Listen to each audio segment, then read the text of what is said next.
read the papers like the Daily Mail, which will have an anti-police story a day, unfortunately some of those stories are based upon police doing things they shouldn't have done. Some of them are about just misinterpretation of what the police are doing. But nevertheless, there is a theme that years ago the left-wing newspapers would be attacking the police. Now we've got left and right attacking police for various reasons.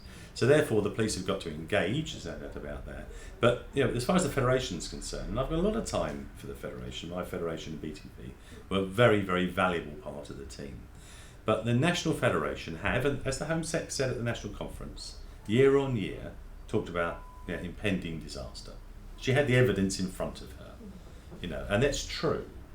And I've had that from Fed reps over the years about morale is worse than last month, which is worse than the month before. And we've had all this.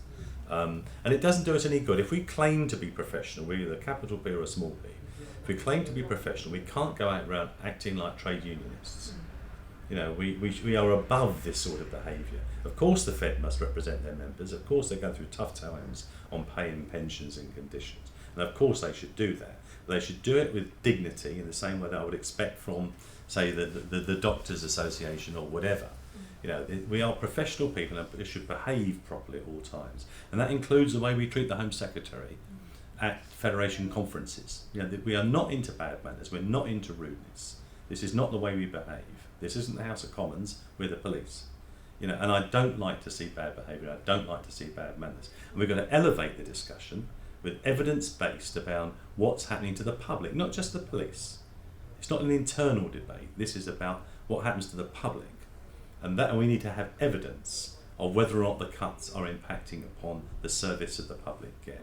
And that's where I like to see energies go, so we can have a proper intelligent dialogue with the Home Secretary about terms and conditions, not just about terms and conditions, about the monies that come to the police, the way those are dealt with, and the service that the public gets.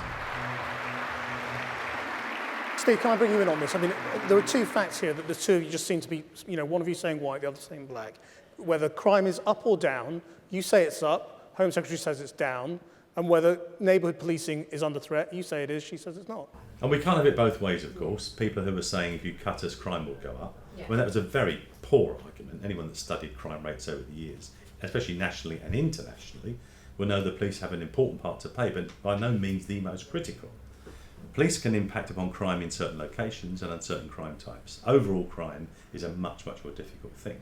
So how do we measure that impact? A lot of that is around demand. We've got good measures of demand, calls from the public, things that we have to deal with. And we're seeing police officers now being run from pillar to post, not doing what we'd like them to do, not giving the level of service we'd like to do. And we're seeing a reduction in neighbourhood policing, which is the bedrock of what we do. And I'm very anxious about that. I look at my old force Kent, which I was in before the Met. I look at the rural section that I had, the number of officers I had, and we were busy. I look at how thin they are on the ground now, trying to deal with quite difficult people in difficult areas. I don't see many police officers in town centres on a Saturday night. Britain's, so-called cafe economy, is still full of people, full of booze every night of the week. And I don't see that many cops on proactive patrol. Reactive, yes, proactive. And when was the last time you saw a proper police vehicle on a motorway? Road accidents, collisions are beginning to creep up. And the biggest danger to us in our everyday lives is around road issues. And it's not just traffic offences, it's around crime on roads as well.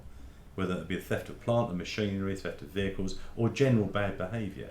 And then you've got to lay on top of right across into cybercrime and all the other challenges that we face. There's so much demand right now. And then the HMI coming on and criticising the way crimes are being investigated. It's not an excuse to say we're short, but it's not going to get any better. Particularly that point they make around IT investigations. Computers sitting in cupboards for a year before they're looked at. You find that everywhere at the moment. Absolutely everywhere. That's appalling for the investigation, it's appalling for the victim. And fun enough, it's appalling for people whose computers and phones we seize. People have got their lives on these machines and we take them away and leave them in a cupboard for a year. This is not right. So all in all, we need a much, much more thoughtful strategy about how we're going to bridge all of these gaps.